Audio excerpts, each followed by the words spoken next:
Bonjour à tous. Donc, Marie-Laure Levanvaux, bienvenue vraiment pour ce webinaire sur la bienveillance en management.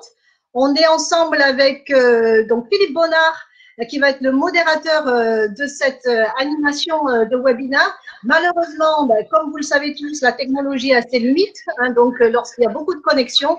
Et Philippe est bien présent parmi nous, mais vous aurez donc simplement le plaisir d'avoir sa photo et non pas son entièreté, effectivement, visuelle et personnelle. Et c'est fort dommage parce que, voilà, Philippe a tout, effectivement, d'un bel homme, hein, pour vous dire. Et en tout cas, je suis heureuse d'être parmi vous. Est-ce que vous nous entendez bien? Philippe, est-ce que tu peux dire quelques mots? Oui, alors je vous confirme que je suis bien là. Je vous vois, je suis le chat et je vois arriver effectivement avec tous les bonjours l'ensemble des participants. Donc, de votre côté, est-ce que vous pouvez nous donner juste des petits signes de message pour dire que vous nous entendez bien et que vous nous voyez bien avant que nous puissions démarrer tous ensemble? En tout cas, on a tous vos beaux jours qui défilent, donc vraiment bienvenue à tous. Donc là, je vois effectivement le son et l'image parfait. On vous entend, donc c'est parfait. Donc, on va démarrer. Je te laisse peut-être la main, Philippe, pour présenter un petit peu ton rôle aujourd'hui dans ce webinaire, te présenter, puis ensuite, à mon tour, je me présenterai à vous avant de démarrer la thématique sur la bienveillance, donc en management, utopie ou réalité. C'est entendu. Donc, je suis Philippe Bonnard, je suis consultant au Florian Mention Institut. Je m'occupe de la région Rhône-Alpes. Ça fait 14 ans que je suis consultant et que j'adore mon métier. Auparavant, j'étais responsable du service client chez HP. J'ai eu à gérer plusieurs réorganisations chez HP, notamment j'ai dû adresser la fusion avec Compaq et je suis particulièrement intéressé par l'application d'un management bienveillant a priori dans des contextes qui peuvent être pas évidents justement par rapport à cette bienveillance. Euh, je termine avec mon rôle qui est aujourd'hui tout simplement de me faire le porte-parole de l'ensemble de vos remarques au niveau du chat et de les reporter à Marie-Laure. Voilà. Merci Philippe. Donc, à mon tour, je me présente Marie-Laure Levanvaux. Donc, vous avez effectivement la petite slide là qui s'affiche. Donc, je suis coach professionnel et consultante en ressources humaines. Donc, j'interviens depuis 11 ans dans l'accompagnement individuel et collectif, donc des entreprises, mais aussi des associations. Donc, aussi bien dans des interventions de coaching professionnel, cadre, dirigeant, chef d'entreprise, recrutement, bilan de compétences, accompagnement psychosociaux, reclassement, donc période également de transition professionnelle, accompagnement à la création d'entreprise, voilà, tout un ensemble effectivement de pratiques qui me permettent d'intervenir dans des environnements dits sensibles ou complexes, en gestion de crise, gestion de conflits, réorganisation, restructuration. Et donc, cela me permet d'avoir une compréhension très large des problématiques et des préoccupations en entreprise, aussi bien en management, en communication interne et donc aussi bien au niveau relationnel, effectivement, qu'organisationnel en entreprise.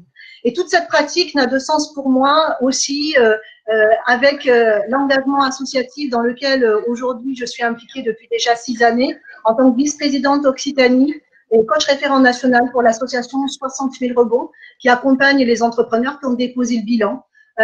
Et donc, cette association a un projet sociétal qui est de faire bouger la perception de l'échec en société. Et elle ne serait pas donc aussi active sans tous les partenaires qui la soutiennent dans toutes les régions et toutes les antennes. Et notamment, donc j'aimerais souligner en fait tous les membres de la commission des réseaux de la CCI qui sont réellement source d'inspiration et donc favorisent et facilitent le rebond de nos entrepreneurs justement par des actions concrètes qu'on réalise ensemble. Donc voilà pour ma présentation. Aujourd'hui, en tout cas, à nouveau, je vous reformule tout le plaisir que nous avons ensemble avec Philippe Bonnard de vous rencontrer, de faire votre connaissance et de partager ce moment effectivement sur la thématique de la bienveillance en management. Est-ce que c'est une utopie ou une réalité? Donc, j'aimerais aborder finalement cette thématique non pas sous l'angle conceptuel, ni étymologique, non pas non plus sur le domaine de la morale ou de la philosophie, mais sous l'angle opérationnel. Alors, vous allez me dire quel est le lien qui existe entre le mot bienveillance, qui renvoie à une valeur, et le mot opérationnel, qui renvoie plutôt au professionnalisme et à l'entreprise.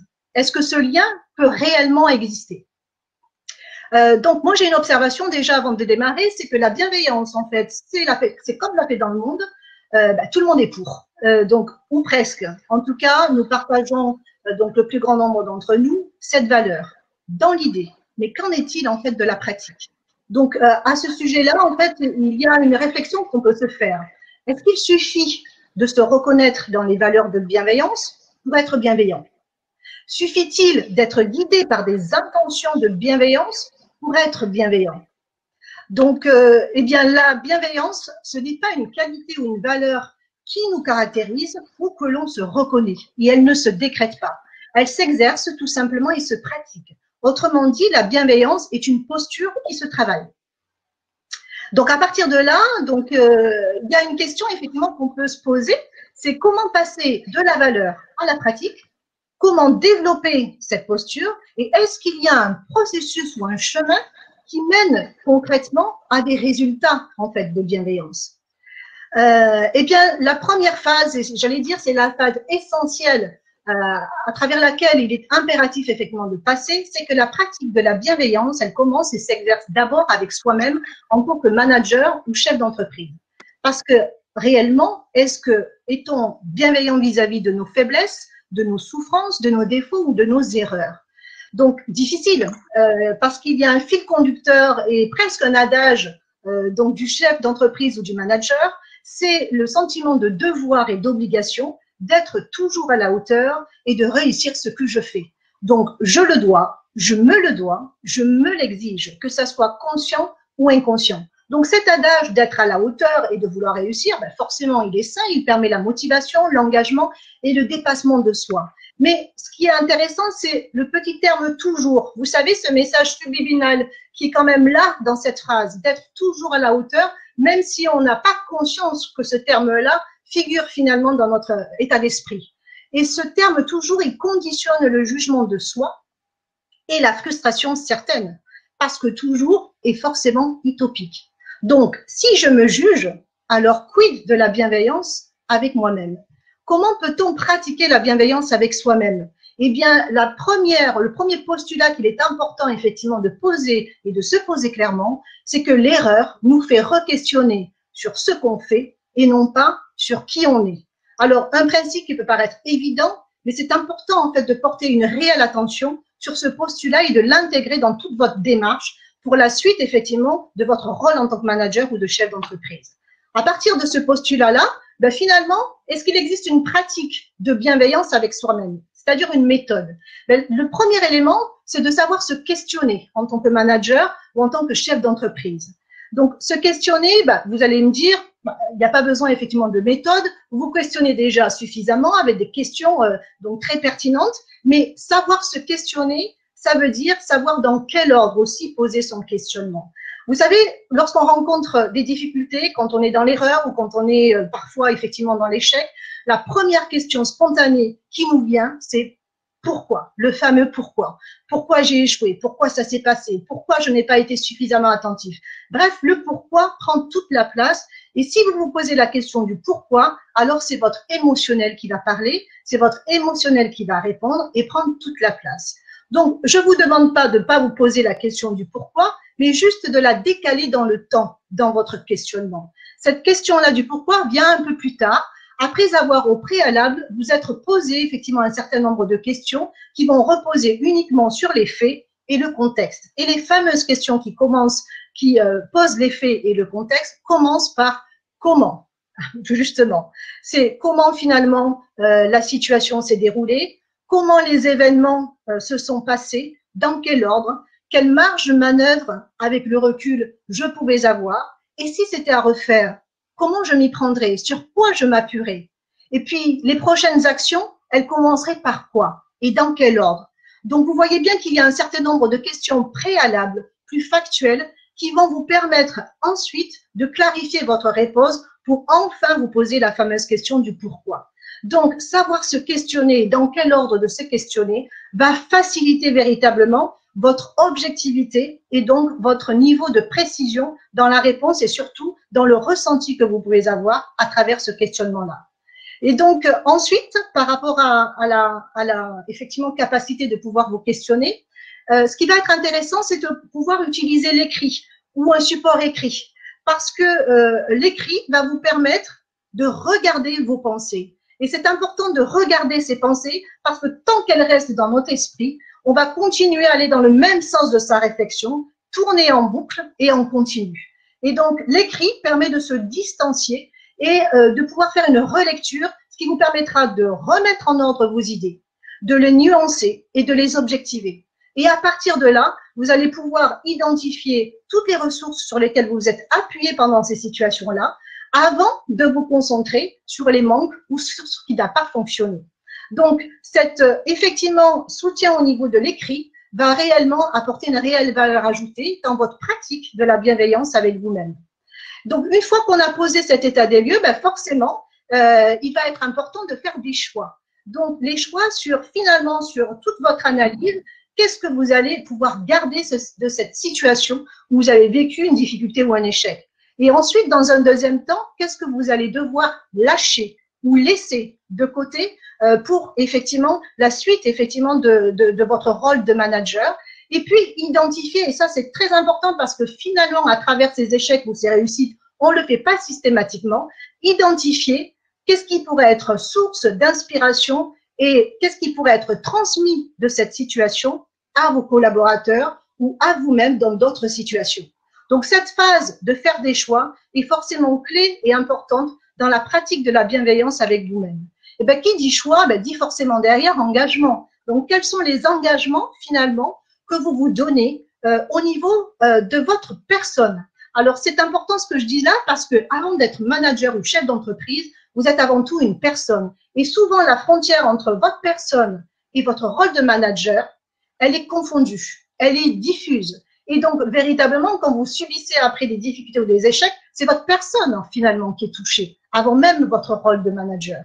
Donc, les engagements que vous vous fixez au niveau de votre personne sont essentiels. Et ensuite, au niveau de votre posture de manager, évidemment, mais de dissocier ces niveaux d'engagement. Premier engagement au niveau de votre personne, deuxième engagement au niveau de votre posture de manager, et le troisième engagement au niveau en fait des objectifs que vous vous fixez, aussi bien à titre personnel que professionnel. Marie-Laure, j'en profite pour intervenir par rapport à une question qui est venue de la part de Pedro Abrantes, mais sur lequel pas mal de gens ont rebondi, qui s'interroge par rapport au nom posture, justement, qui révèle plus d'une attitude que réellement d'une réalisation. Donc, quid du côté opérationnel, finalement, par rapport à la posture? Oui, c'est-à-dire que ce que je vous évoque là, c'est véritablement pas de travailler sur le fait de savoir si je suis bienveillant ou si je ne suis pas bienveillant en tant que manager, c'est que je pose effectivement le principe que la bienveillance est une pratique et donc une posture à adopter. On ne peut pas être toujours dans la bienveillance. On ne peut pas toujours être, j'allais dire, en recul ou en distanciation avec ses jugements. Par contre, d'adopter une posture conscientisée avec une pratique et une méthodologie permet en tout cas d'avoir une prise de conscience sur les effets effectivement de cette pratique dans votre entourage et les effets sur vous-même. D'ailleurs, pratiquer la bienveillance, si on en revient véritablement à mon déroulé, c'est que ça va permettre effectivement, en tant que manager et chef d'entreprise, de voir l'évolution de votre posture managériale. Encore une fois, véritablement, il s'agit effectivement d'une posture à adopter. Vous allez pouvoir aussi remarquer que votre ressenti sera beaucoup plus nuancé, qui n'a pas tout le pouvoir, en tout cas dans votre perception des situations. Vous allez pouvoir aussi prendre en compte davantage vos propres besoins en tant que personne et en tant qu'effectivement chef d'entreprise ou manager, et d'envisager finalement d'aborder donc les difficultés ou les erreurs donc en équité sur la partie ressources, manques et réussite et échec, avec un regard beaucoup plus distancié et pas de remise en cause personnelle. Est-ce que, du coup, Philippe, tu avais d'autres thématiques à ce sujet à me partager ou je peux continuer par rapport à cette réflexion? Mais après, c'est surtout un petit peu des questions de l'impatience par rapport à la suite et des questionnements sur finalement l'intérêt d'être bienveillant par rapport à soi-même avec pour objectif de l'appliquer aux autres. Exactement. Donc, pratiquer effectivement la bienveillance avec ses collaborateurs, comment s'y prendre en fait? Donc, c'est-à-dire que là, ce qu'on a évoqué ensemble, c'est pratiquer la bienveillance avec soi-même. Donc, avec tous ces éléments et cette méthodologie à la fois de questionnement et également de pouvoir, à travers effectivement cette pratique, transposer effectivement cette bienveillance avec vos collaborateurs. Il y a un élément qui est essentiel pour permettre de faciliter la bienveillance et la pratique de la bienveillance avec vos collaborateurs, c'est la notion de cadre que vous connaissez tous, bien évidemment. Alors, le cadre, je ne parle pas uniquement de la culture d'entreprise ou des valeurs qu'elle vous exprime, en fait, lorsque vous venez d'intégrer une entreprise. Et c'est intéressant parce que ce cadre, souvent, on a l'impression qu'une fois qu'on l'a posé, quand vous êtes rentré en poste, eh ben, forcément, il est approprié, il est défini un petit peu pour la vie. Et tout le monde, finalement, l'a compris, toujours de la même manière. Eh bien non, le cadre, il est toujours un petit peu à mettre à jour. Il doit effectivement donner du sens donc aux collaborateurs et leur permettre en fait de faciliter, de fluidifier en fait leurs actions pour atteindre les objectifs que sont fixés par l'entreprise. Et c'est important en fait que les collaborateurs ne soient pas au service finalement de ce cadre.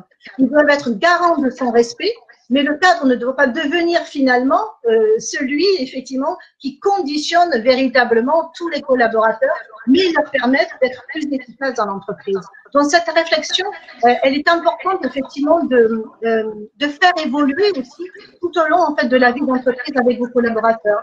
On l'évoquait hein, dans le petit icône que je vous ai présenté, un même mot peut avoir vraiment beaucoup de sens différents. Par exemple, il fait froid, donc ce qui est évoqué, et cet homme est froid. Et ben dans un cadre effectivement d'entreprise, les mots et le langage sont certes les mêmes et compris, mais la manière dont on va effectivement les envisager ou les aborder va créer effectivement des définitions différentes et donc des sentiments aussi différents.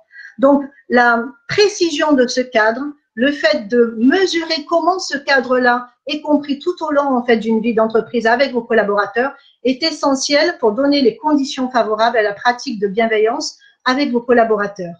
Donc, pratiquer la bienveillance avec ses collaborateurs, quels seraient les indicateurs finalement qui permettraient de mesurer que vous êtes dans une posture justement bienveillante? Est-ce que c'est simplement votre intention bienveillante?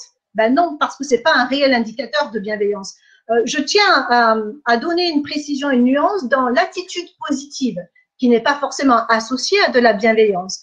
L'attitude positive, c'est dire les choses positivement, et presque si je prolonge mon raisonnement, pour finalement permettre d'avoir un matelas pour mieux effectivement recevoir la critique que vous allez proposer à votre collaborateur.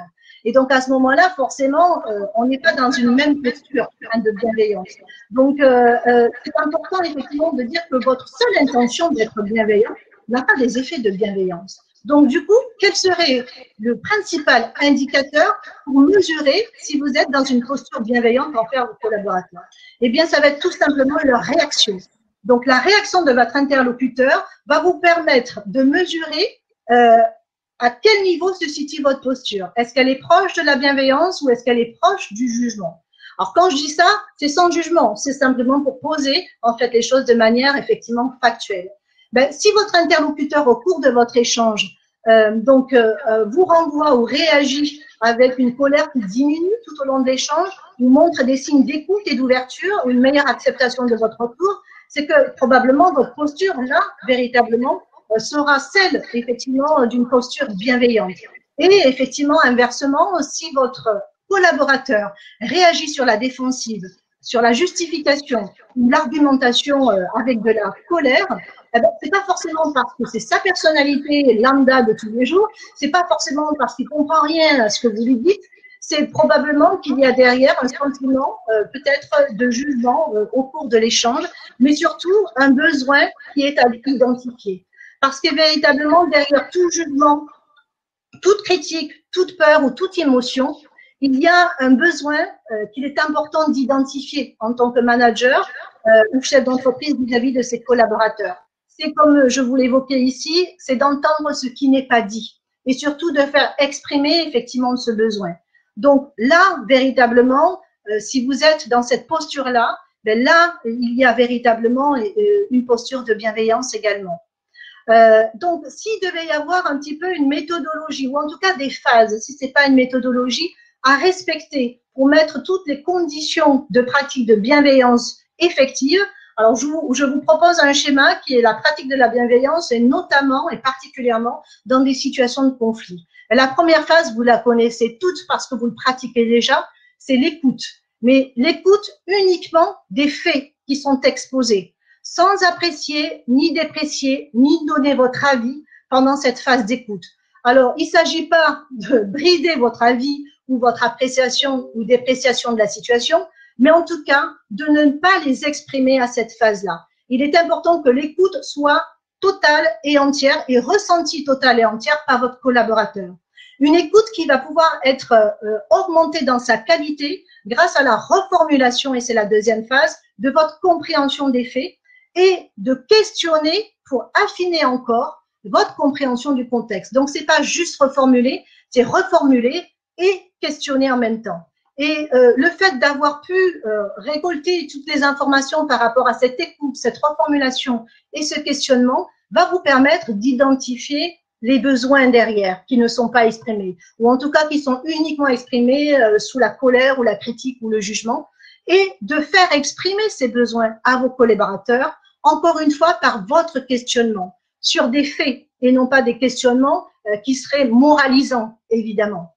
Et donc, ces trois phases vont vous permettre ensuite identifier les ressources donc qui existent déjà, même en période de conflit ou au niveau effectivement de situations difficiles ou conflictuelles, pour ensuite aller vers les améliorations apportées. Et souvent, on prend des raccourcis, souvent, on fait un focus d'abord sur les améliorations, sur ce qui ne fonctionne pas, et puis on dit en passant, oui, on a bien vu que quand même ça marchait bien, etc.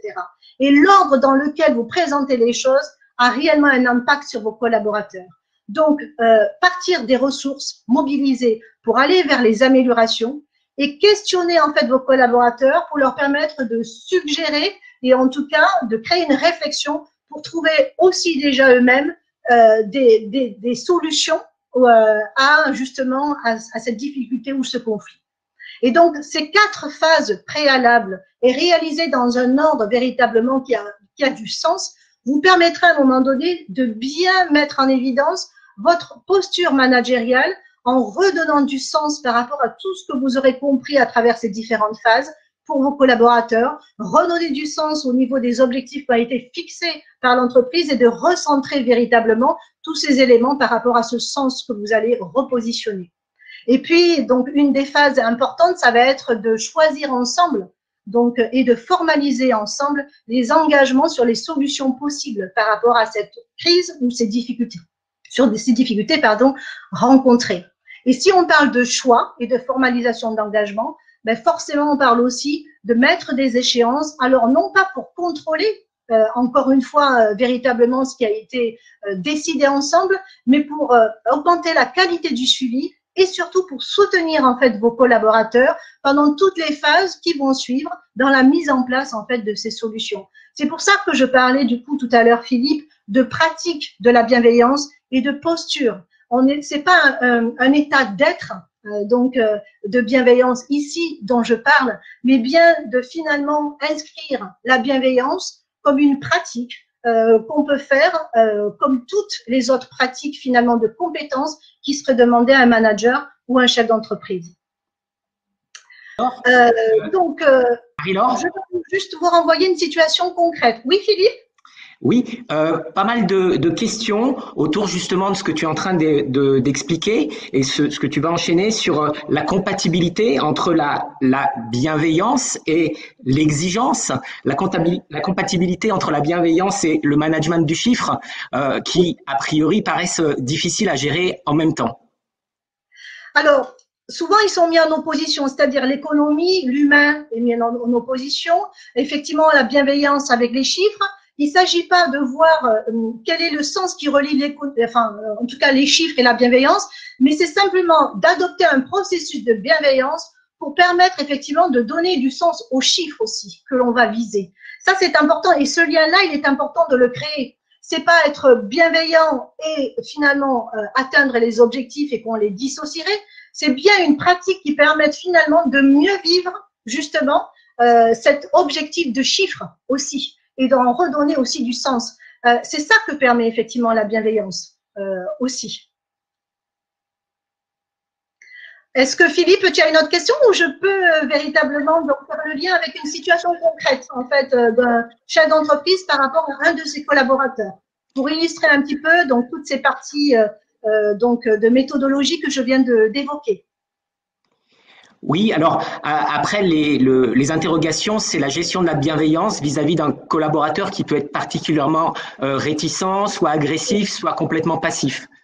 Oui, eh ben, par exemple, ben, je vais faire le lien avec le cas concret que je vais vous proposer, qui sera certainement différent contextuellement par rapport à cette question qui est posée, mais qui va regrouper en fait les mêmes éléments finalement de compréhension et de gestion en fait vis-à-vis d'un collaborateur. Alors j'ai pris un exemple tout simple et basique, mais qui permet vraiment de se projeter, de se transposer dans d'autres configurations.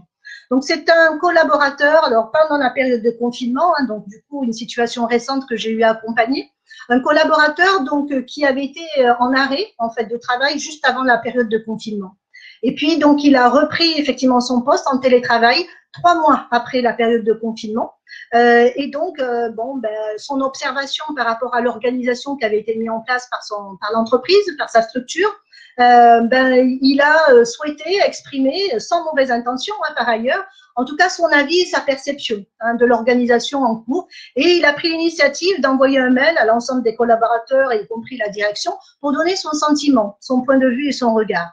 Et dans sa manière de formuler en fait son mail, il a eu en fait une expression en fait qui a posé effectivement beaucoup de questions à ceux qui ont reçu le message. C'est qu'il a terminé en disant effectivement chacun bricole dans son coin et les gens sont démunis. Donc, une interprétation donc possible par rapport à ce message, vous imaginez à différents niveaux en fonction de celui qui reçoit le message. Donc là, la posture du manager, si on est dans le processus effectivement de pratique de la bienveillance, a été de ne pas réagir sur l'émotion dans un premier temps. Ça ne veut pas dire qu'il n'a pas eu une émotion par rapport à cette, j'allais dire, par rapport à ce message. Bien évidemment que le manager, sur le coup, sa réaction, mais de lui à lui-même, qu'il n'a pas exprimé donc à son collaborateur, c'était de se dire mais comment ce collaborateur se permet-il en fait de porter un jugement et de décrédibiliser en fait toutes les actions et l'organisation qu'on a mis en place malgré toutes les difficultés du confinement. Je ne comprends pas.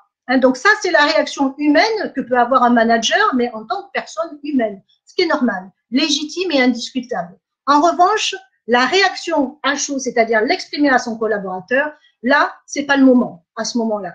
Donc, ce manager a pris l'initiative simplement de procéder en fait par certaines étapes pour justement avoir une posture la plus adaptée, bienveillante possible par rapport à ce collaborateur. Ben, la première chose, ça a été de recadrer les faits concrets, de repréciser à ce collaborateur individuellement toutes les actions qui ont été mises en place de manière factuelle, mais sans avoir une volonté de justifier l'utilité de ces actions. C'est très important de rester simplement sur le contexte factuel.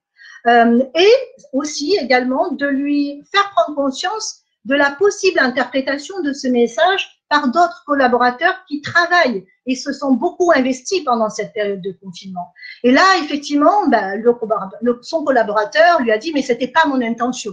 Oui, probablement, mais en tout cas, de lui faire prendre conscience, encore une fois, sans le moraliser. Il s'agit encore une fois aujourd'hui de recadrer dans les faits, concrètement. Et donc, ce recadrage a été fait à l'oral, individuellement, mais aussi à l'écrit, pour que justement ce recadrage puisse être communiqué à l'ensemble des collaborateurs. Et là, le manager a pris le choix, effectivement, et de manière mesurée et sensée, de prévenir et d'informer effectivement ce collaborateur-là de son intention de communiquer aussi sur ce recadrage au collectif, parce qu'il était important de redonner aussi du sens et de la valeur au travail et aux actions qui étaient mises en cours par les autres collaborateurs.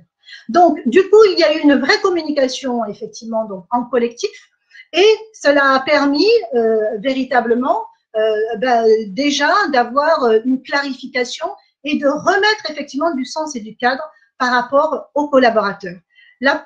L'étape suivante qu'a mis en place le manager, ça a été, c'est ce qu'on évoquait dans le processus que je vous avais évoqué tout à l'heure, de bien identifier derrière le jugement et la critique de son collaborateur quels étaient réellement finalement ses besoins par rapport à ce qu'il avait pu exprimer.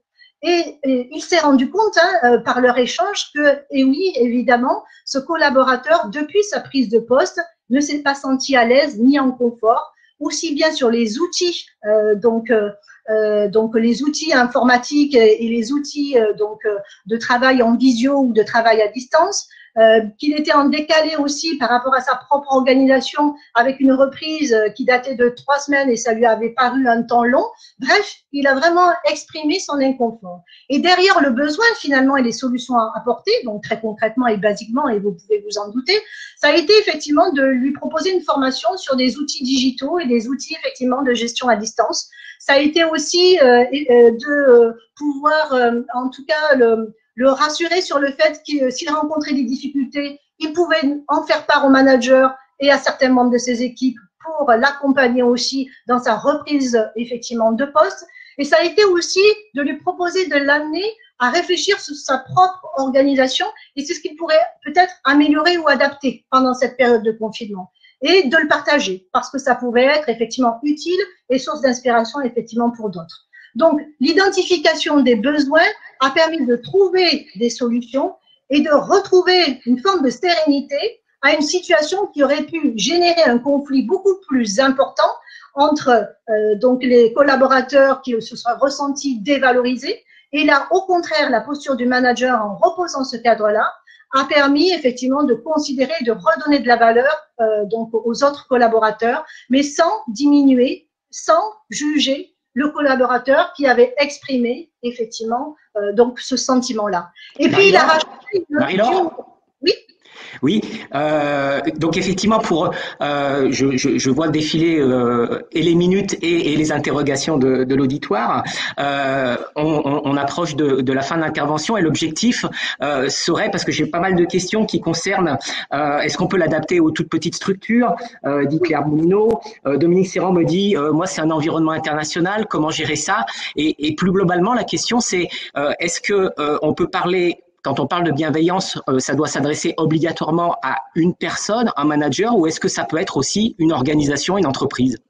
C'est forcément une organisation qui passe par les personnes. C'est pour ça que la première phase, c'est le manager ou les chefs d'entreprise eux-mêmes et qui vont pouvoir donner les conditions après de pratique en entreprise et de transmettre effectivement cet exercice parce que la bienveillance est un exercice, c'est une qualité, j'allais dire, fondamentale qui, j'allais dire, nous souderait profondément. Certes, on se reconnaît dans ses valeurs, mais pour la rendre effective, il faut l'exercer. Et c'est ça, en fait, qui est intéressant et qui est important. Et ça passe vraiment, pour répondre à ta question, par tous, mais par les managers eux-mêmes d'abord, ce qui coule de sens. Donc, par rapport à cette situation concrète que je viens de vous évoquer, les résultats ont été un changement, en fait, d'attitude du collaborateur dans les réunions qu'on suivit. Il a été plus attentif et pas dans la critique, avec même des propositions en fait d'action. Il y a eu aussi un effet qui est non négligeable, c'est le remerciement de l'ensemble des collaborateurs aux managers qui se sont sentis reconnus professionnellement. Et puis, ça a évité, comme je vous l'ai évoqué tout à l'heure, les tensions internes, non-compréhension de ceux qui travaillaient réellement, et puis certains qui auraient pu se ranger aussi dans la critique et nourrir cette critique avec le collaborateur en question. Donc, au final, ça a été un temps gagné pour poursuivre la période de confinement dans les meilleures conditions sur l'organisation effectivement du télétravail et préparer ensuite la période de post-confinement.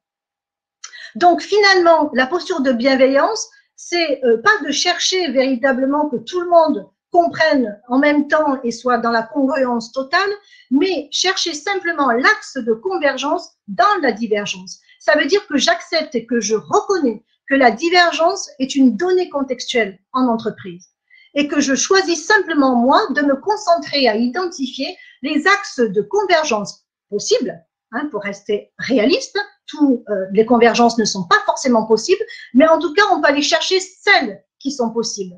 Et dans cette divergence, c'est pour dire qu'on n'est pas dans la convergence totale. Et ça, c'est une posture réaliste qui permet d'être exigeant et précis dans justement la manière de communiquer et de partager véritablement cette posture avec ses collaborateurs. Donc, la pratique de la bienveillance, elle a un double effet. Vous avez bien vu qu'elle fait évoluer non seulement votre posture managériale, et elle fait progresser aussi et simultanément, en fait, vos collaborateurs. Donc, au final, c'est qu'à force de pratique, on devient expert, en fait. Mais pour rester expert, on ne peut pas s'arrêter, en fait, de pratiquer. Et la bienveillance n'est jamais acquise, elle se développe en continu. Donc, et même, elle devrait être aujourd'hui reconnue comme une compétence requise en entreprise pour les managers, au même titre que la capacité à fédérer, la capacité organisationnelle, la gestion en fait de l'entreprise. La bienveillance est une pratique qui permet des résultats effectivement donc pour les managers et pour les collaborateurs aussi significatifs dans la cohésion et dans l'efficacité effectivement des équipes. Donc il y a un changement, j'allais dire, d'angle de vue à voir sur la notion de bienveillance, non pas comme une qualité, donc une valeur absolue, mais bien comme un exercice qu'on va pratiquer et qui va demander véritablement de l'expérience. Et ça, c'est important, il va falloir du temps d'expérience pour cela. Et j'aimerais ajouter que pendant cette période de Covid-19, véritablement, cette pratique de bienveillance va être un élément clé pour les changements à venir dans les contextes d'entreprise et vis-à-vis des collaborateurs, tant au niveau personnel que professionnel. Il s'agit aujourd'hui d'allier l'humain et l'économie. L'un est respectivement au service de l'autre. Alors oui, ça a l'air effectivement une vision bisounours, mais c'est quelque chose qui aujourd'hui est en mouvement avec la réalité de l'état d'esprit en fait des collaborateurs et des personnes qui a permis effectivement cette période de confinement.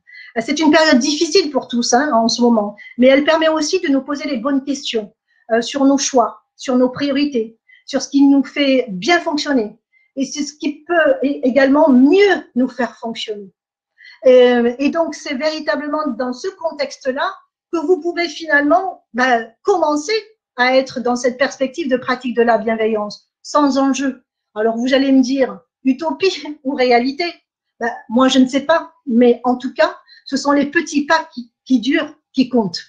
Et donc, j'aimerais simplement terminer avec les 3 HUM. Donc, HUM pour humilité, humour et humanité. S'il vous faut effectivement des qualités, j'allais dire, à exercer pour pratiquer la bienveillance, ça va être véritablement ces 3 HUM qui vont être intéressants. Et j'aimerais vous renvoyer aussi à un ouvrage, Les mots sont des fenêtres ou ce sont des murs. C'est pour véritablement mettre en évidence qu'on n'est pas responsable si on n'est pas toujours bienveillant. Par contre, donc, être dans cet exercice-là, de pouvoir mesurer comment des mots peuvent ouvrir les perceptions et comment ils peuvent fermer effectivement des sentiments, à ce moment-là, la pratique managériale sera véritablement intéressante et donnera beaucoup plus de sens à soi-même en tant que manager, mais aussi aux collaborateurs. Et j'aimerais juste terminer par un petit conseil bienveillant pour ceux qui seraient prêts à pratiquer véritablement cette posture de bienveillance, c'est que veillez à ne pas viser à être toujours bienveillant. C'est utopique, forcément. Par contre, vous concentrer sur votre pratique de bienveillance est déjà suffisant. Donc, ayez bien ça à l'esprit et j'allais dire l'expérimentation fera le reste. Donc, je vous remercie en tout cas pour votre écoute et votre attention et à ce moment-là, avec Philippe, on va pouvoir justement partager avec vous sur vos réflexions et vos questions à ce sujet. Philippe, je suis tout à toi. Oui, alors beaucoup de messages et notamment de la part de Christelle Klein qui mettent en parallèle empathie et bienveillance et puis autour du questionnement, est-ce que finalement la bienveillance est-elle quelque chose d'individuel ou quelque chose de collectif?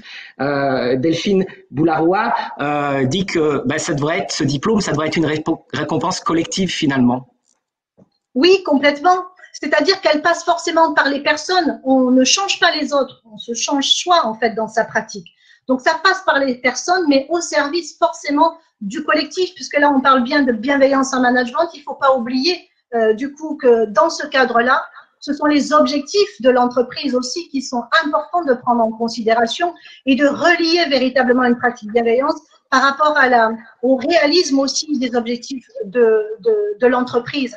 Mais les 2 éléments peuvent être associés. Je ne dis pas qu'elles sont compatibles en tant que telles, mais on peut les associer, donc collatéralement, et ce n'est pas un contresens que de parler de bienveillance et d'économie en réalité. L'un est au service de l'autre. Et donc, la pratique des 2 permet de donner encore plus de sens à notre rôle et de notre positionnement dans l'entreprise, aussi bien là pour le coup en tant que manager que aussi bien pour les collaborateurs eux-mêmes. Oui, et donc Philippe Mi, je confirme ce que vous évoquez là, je viens de voir passer votre message, c'est de vraiment, la bienveillance permet de confirmer le lien de confiance qui se construit tout au long véritablement du coup d'un parcours collaborateur, manager, entreprise. Parce que véritablement, il s'agit d'un parcours dont je vous parle, celui du parcours manager, collaborateur, entreprise. Philippe, est-ce qu'il y a d'autres réflexions ou en tout cas propositions que tu as pu voir passer qui te semblent importantes?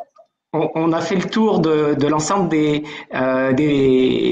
questions et aussi de la plupart des remarques. Le gros des messages maintenant, tiens à te féliciter pour la qualité de ton intervention et la pertinence de ton intervention. Merci Philippe. Mais alors justement, Muriel Stichalbo vient d'évoquer là ce que je vois.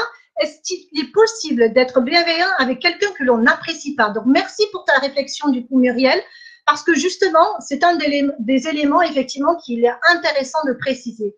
Oui, parce que la bienveillance n'a pas besoin d'apprécier tout le monde pour avoir une posture bienveillante, puisqu'on est uniquement sur les faits et qu'on n'apprécie pas ces faits. Et que les choix, les décisions et la manière de mettre en place des solutions derrière vont uniquement se concentrer sur le contexte, les faits et l'objectif que vise l'entreprise. Donc pour cela, je n'ai pas besoin d'avoir une affinité particulière avec mon interlocuteur. En revanche, de le considérer en tant que collaborateur, que je ne l'apprécie ou pas. Il fait partie effectivement des membres de l'équipe. Donc en tant que manager, je dois réellement adopter cette posture-là. Ça fait partie du rôle de manager. Et là, pour le coup, c'est pas une question, j'allais dire, de est-ce que c'est possible ou pas. Ça fait partie du job, véritablement. On n'est pas là pour apprécier. Si vous appréciez vos collaborateurs qui ont affinité, eh bien, véritablement, c'est une chance, effectivement, complémentaire.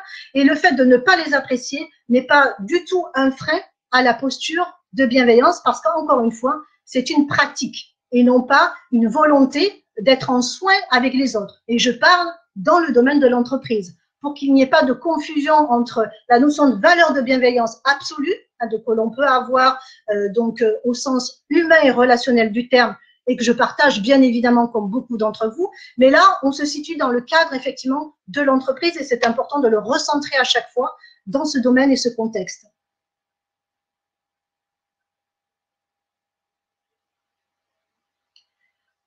Oui, Loïc, merci à toi pour nous rappeler aussi par chat de la prochaine effectivement animation et de webinaire qui sera proposé par Claude Rodier, notre consultant, comment préparer votre reprise d'activité en s'inspirant des méthodes militaires.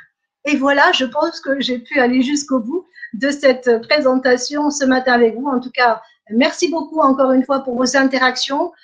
Votre enthousiasme, votre présence, même à travers un chat, on la sent très bien. Merci vraiment à toi, Philippe, parce que c'était pas évident pour toi de ne pas être visible et tu étais bien présent. Donc, je t'en remercie. Et puis, est-ce que tu veux rajouter un mot de fin, Philippe, par rapport à juste toi, ta perception sur cette thématique ou sur donc les différentes interventions de ceux qui ont participé? Mais je voulais remercier justement tous ces participants qui ont commenté au fur et à mesure de tes explications le chat. Et puis, captivé par tes paroles et t'ont écouté. Et vous étiez nombreux aussi. Et ce qui explique le fait que j'ai pas pu mettre la vidéo puisque les ressources réseau étaient très limitées de mon côté. Mais c'est très bien, c'est une bonne nouvelle. Je terminerai juste avec une citation de Florian que j'ai vu passer ce matin, qui va vous mettre en appétit intellectuel. Être bienveillant, c'est se transformer en orpailleur intellectuel. Voilà. Merci Philippe et merci à Florian, donc indirectement pour cet dernier mot de fin. Merci à tous et à bientôt à notre prochain webinaire.